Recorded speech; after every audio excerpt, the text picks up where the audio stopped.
안녕하십니까. 오늘은 그 김민태 박사님을 모시고 계속 우리 중력의 기원과 진공 매질이란 건 무엇인가에 대한 강의를 진행하도록 하겠습니다. 오늘은 중력의 기원에 대해서 다시 한번 그 리뷰하는 의미에서 이제 간단하게 설명을 하면서 첫 번째 주제가 관성 질량이 중력 질량인가라는 문제, 두 번째 도대체 질량이란 무엇인가, 그다음에 세 번째 물질파란 무엇인가? 이러한 어떤 세 가지 주제로 얘기를 하면서 우리가 그 진공 매질에 대해서 한번 살펴보도록 하겠습니다. 어, 오늘 이 그 강좌에 나오신 분을 먼저 소개를 하겠습니다. 김민태 박사님. 안녕하세요. 김민태입니다. 예, 반갑습니다. 예. 김민태 박사님은 이제 그 서울대 공대를 나오고 에서 이제 함부르크 공과대학에서 박사학위를 받으셔서 국내 이론 물리학계에서는 아주 저명하신 분입니다.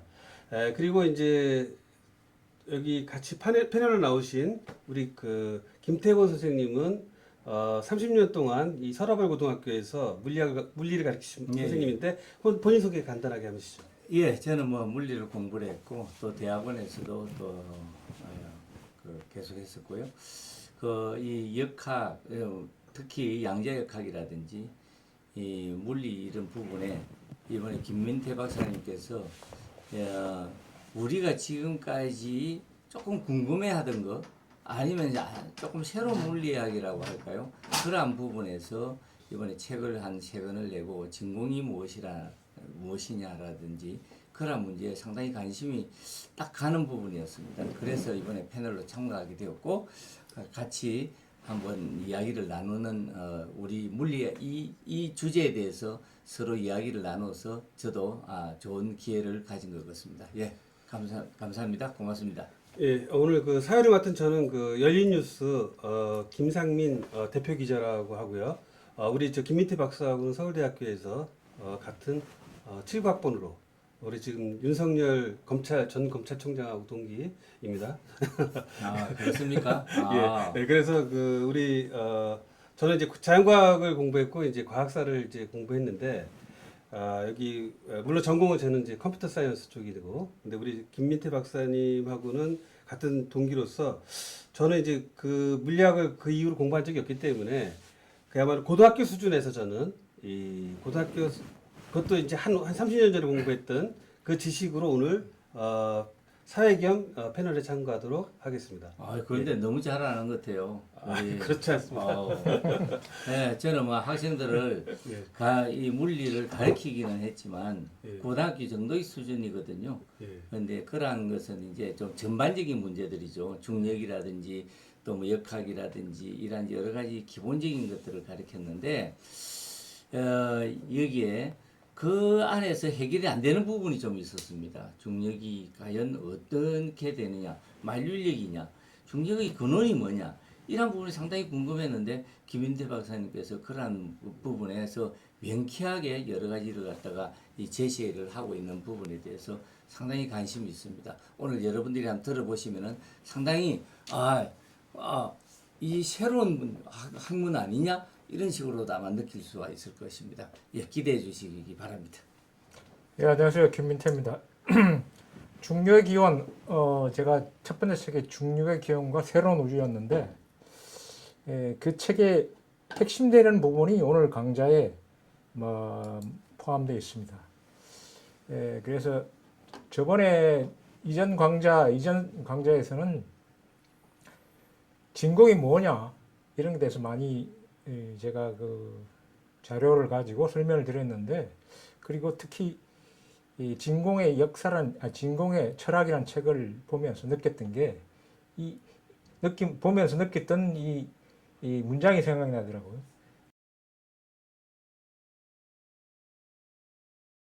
그래서 이게 to be or not to be, that's the question. 유명한 그 햄릿에 나오는 셰익스피어의 햄릿에 나오는 삼막일증에 나오는 문장인데, 뭐 철학적으로 번역해서 사느냐 죽느냐 그것이 문제로다. 그래서 제가 좀 뭐 여러 가지 자료를 보니까 실제 상황을 보니까 이대로 사느니 죽는 게 좋겠다. 이 햄릿이 굉장히 상황이 어려워가지고 그랬다는 그 해설이 많더라고요. 이것이 이제 중력하고 무엇이 이제 연관이 되는가요? 그래서 중력의 문제가 중력이랑 직접 관련이 있는 건 아니고 제가 이 책을 한번 쭉 읽어봤습니다. 한 300페이지 가량 되는데 우리 김상민 사회자 추천해서 읽어봤는데 The Philosophy Vacuum 이것이 이제 옥스퍼드 물리 철학과가 있는 모양이라 물리 철학과의 사이먼 손더스하고 하비 브라운 교수가 편집한 책인데 이 책을 읽다 보니까 진공 매질이 있는가 아니면 없는가 그것이 문제로다 하는 걸로 우리가 이 셰익스피어의 문장을 해석할 수 있다는 생각에서 가져왔습니다. 그렇다면요, 한 가지 질문이 있는데 우리가 진공 매질이 있는가 이런 부분인데 진공은 우리가 일반인들이 생각할 때는 아무것도 없는 거잖아요. 그 안에는 정말 아무것도 없는. 근데 원래 진공이라는 말 자체가 예. 진짜 공하다는 뜻이고 진공 모유라 그래서 불교적으로 보게 되면은 완전한 무라 그랬거든요. 근데 무는 색즉 시공 공즉 시색이라 그래서 이게 무이지만 유하다는. 뭔가 있다. 그러니까 이 진공이라는 말 자체가 이미 불교적인 철학을 아니 나는 갖고 이렇게 있는 거거든요. 생각해요. 그 말도 맞지만서도 예. 진공이라는 거는 뭔가가 유한 것이 있기 때문에 진공의 가치가 있듯이 뭔 말이냐면은 한강 정과 반이 있거든요. 그러면 진공은 아무것도 없다면은 아무것도 없다는 이것이 그럼 요 정도가 아무것도 없다고 생각합시다. 이 공에. 그럼 그 끝이 있을 거 아니에요. 그 끝은 그러면 뭔가는 있는 것이 있기 때문에 이 안을 진공이라고 한단 말이에요. 그럼 그 경계가 있다고. 그러면서 나는 이 경계가 그러면은 어디 경계가 있다는 말은 그 안에 진공이라는 것이 또 있다는 것이니까 예. 나 상당히 그 부분이 어려운 부분. 예, 우리 선생님께서 이제 그런 예. 김민태 박사께서 예. 그러니까 안 그렇습니까? 너무 처음부터 철학적 문제로 가는 것 같은데요. 일단 한번 해봅시다. 리뷰를 해봅시다. 그래서 이 책의 주제는 진공이 아무것도 없는 게 아니고 결국은 현대 물리학에서는 진공이 어떤 형상을 가지고 있느냐. 진공의 구조가 현대 물리학의 핵심이다. 저번 강의에서 소개해드린 바 있는데 중력이론과 양자 이론을 융합하는 건 부차적인 문제다. 이게 조지아 공대 물리학 명예교수를 지냈던 핑켈슈타인이라는 분이 이제 Theory of Vacuum 진공 이론에서 이게 이 서론에 쓰고 있습니다. 그래서 진공은 아무것도 없는 게 아니라 뭔가가 있다는 것은 지금 물리학계에서 전반적으로 인식되고 있는 상황입니다. 저희가 전 강연에서 진공에 대해서 좀 설명을 하면서 여러 가지 역사적인 그 과학사적인 얘기를 했는데 그래서 쭉 리뷰를 해보면 1692년 전체 나올 때 이렇게 1692년 뉴턴은 아무것도 없는 공간에 중력이 작용하는 건 불가하다. 그래서 뉴턴이 이제 중력 법칙을 발견하면서 진공에 대해서 굉장히 고민을 했는 것 같아요. 그 다음에 1915년경에 이제 아인슈타인이 일반 상대성 이론을 발표하면서 공간이 흰다, 시공간이 흰다. 그러니까 뭔가 아무도 없는 게 휘고 찌그러질 수 없는데 뭔가가 있으니까 휜다라고 이제 이게 일반 상대성 이론의 핵심이고, 그 다음에 1821년도 빛에 대해서 어떤 특성이 많이 이제 연구가 됐었죠. 그때 빛은 전단파로 알려집니다.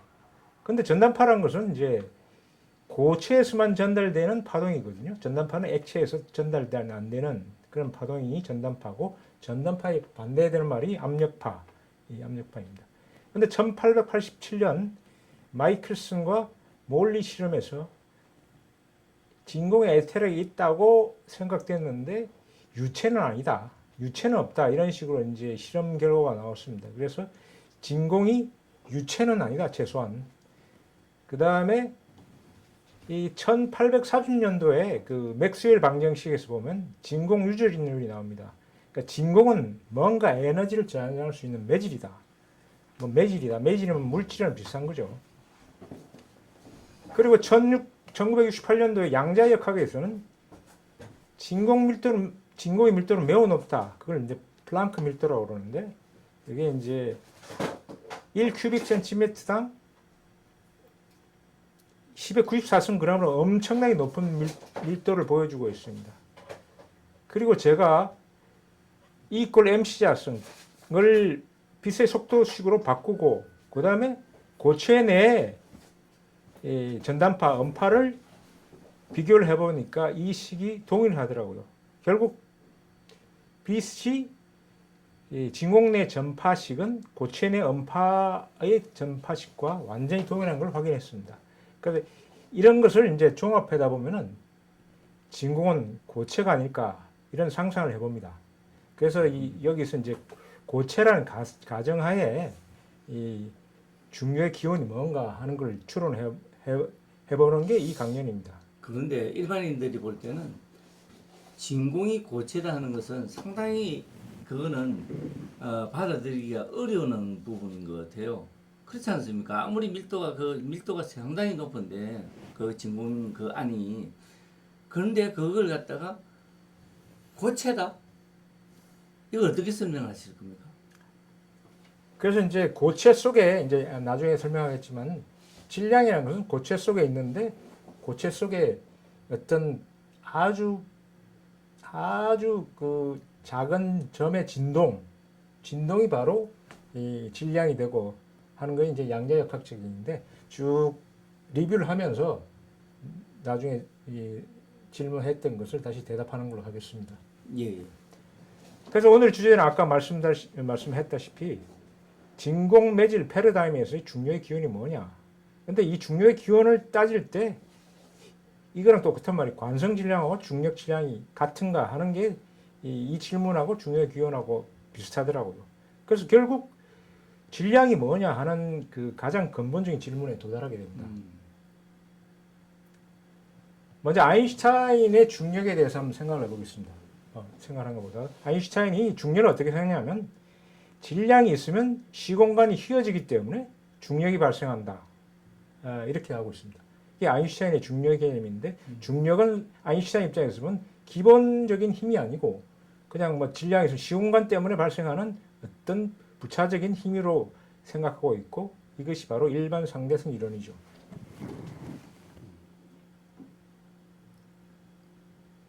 질량에 의해서 공간이 휘기 때문에 그 휘어진 공간을 따라서 물체가 내려오는 것이 중력이다 이렇게 표현하는 거죠. 그러면 물체가 이게 사실은 여기 2차원적으로 표현됐기 때문에 그런데 네. 사실은 3차원 표현이죠. 네. 3차원에 이제 그 말하자면 이게 휘어진 공간을 따라 내려간다는 이게 거예요. 사실 휘어진 게 아니고 이게 스트레스 필드, 중력장이란 필드죠. 공간을 따라 내려오는 게 아니고 이 점대칭이기 때문에 이게 점대칭 쪽으로 이게 오면서 뭔가 이게 진공 매질의 특성이 바뀌는 거죠. 바뀌면서 이게 이제 이 속도가 달라지면서 나중에 중력처럼 보이게 되는 거죠. 그거에 대해서 차근차근 설명을 드리겠습니다.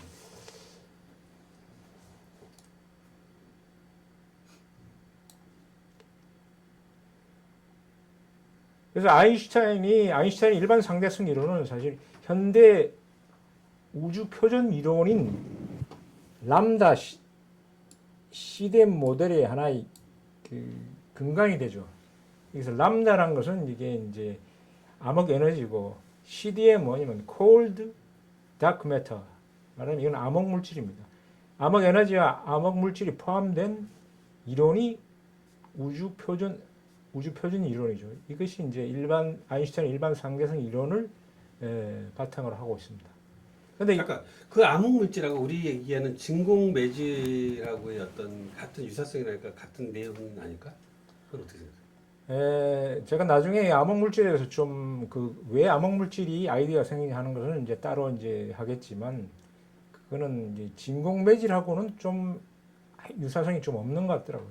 그래? 그 아직 암흑 나중에 따로 물질은 발견되지도 않았고 저는 없다고 생각되는데 어쨌거나 이게 그게 어떤 그 특이성이 나타나는 것은 결국 진공 매질에 의한 그 현상이다 이렇게 생각할 수 있거든요. 그래서 일반 상대성 이론에 없는 게 있습니다. 그 네 가지가 없는데 질량이 있으면 시공간이 왜 휘느냐? 그건 아인슈타인이 시공간이 휜다고 그랬는데 왜 휘지? 그런 얘기는 뭐 제가 들어본 적은 없고. 근데 시공간이 휘면 왜 중력이 생기는 건지 그것도 뭐 얘기 설명이 없는 거죠.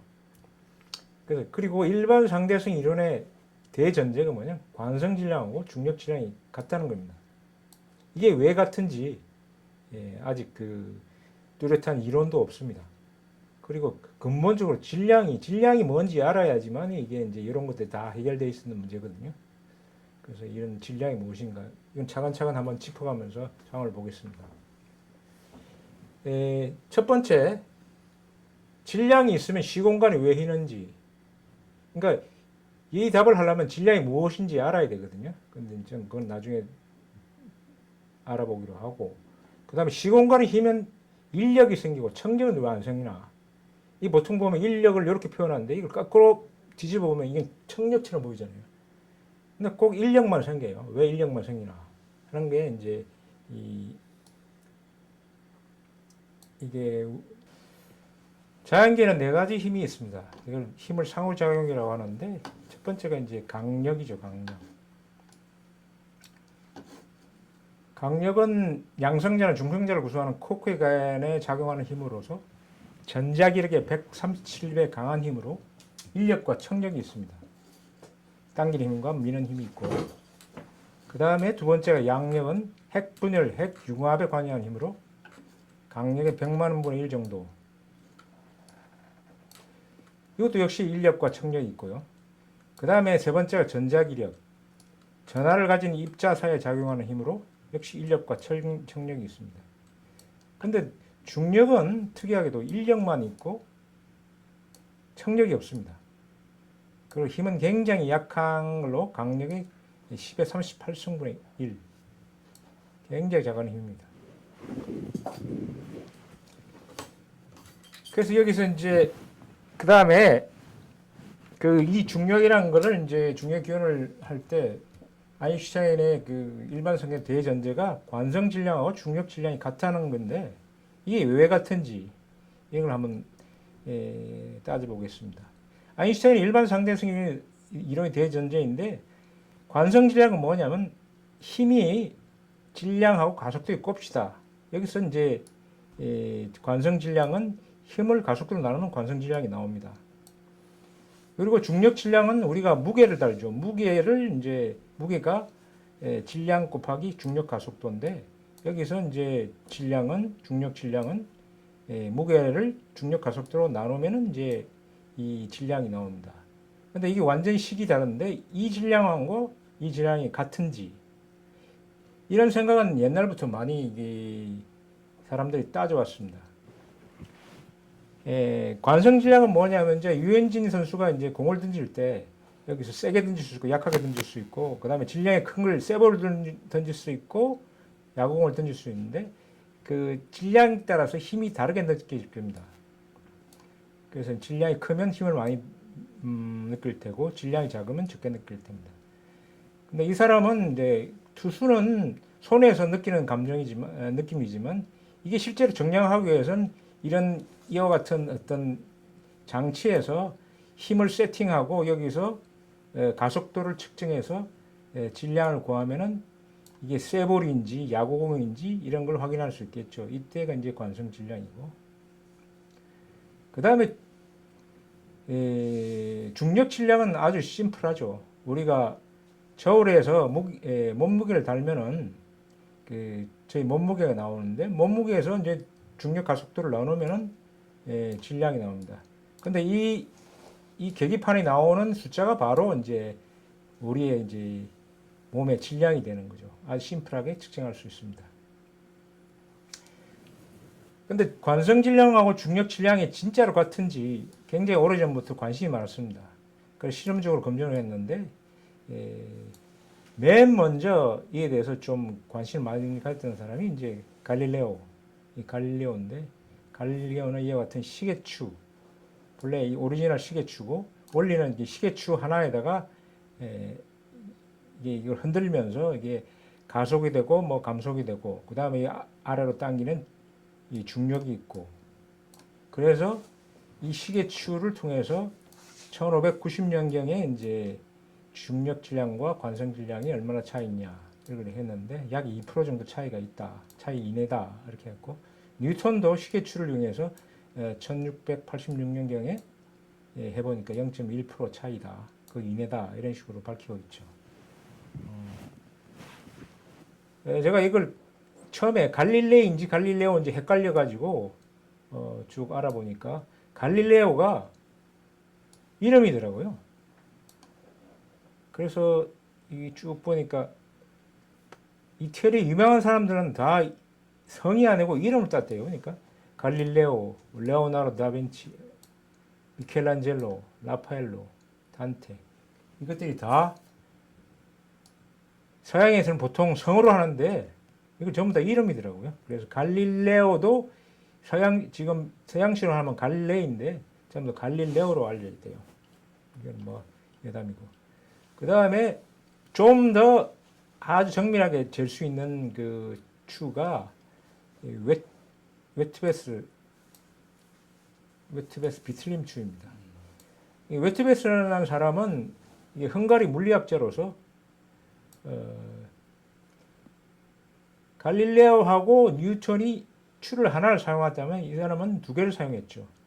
무게가 다른 두 개의 추를 사용하고 이거를 이제 이렇게 진동을 시키면은 어떻게 되냐면은 여기 가속과 감속을 받으면서 이게 질량이 가속과 감속을 받으면서 생기는 관성 질량이 있고 그 다음에 아래로 당기는 중력 질량이 이렇게 중력이 가지는 힘이 있겠죠. 그래서 이 진자가 움직이면서 받는 힘에 비하고 그 다음에 아래로 당기는 중력이 받는 힘의 비가 다르게 되면은 이 진자가 이렇게 회전하게 되어 있습니다. 그래서 왔다 갔다 회전하면 이 회전하는 각도를 통해서 관성 질량하고 중력 질량이 다른가 하는 걸 알 수 있는데 실제 관성 질량과 중력 질량이 같기 때문에 이 실험하려면 굉장히 오래 걸립니다. 그래서 1906년에야 약 4,000시간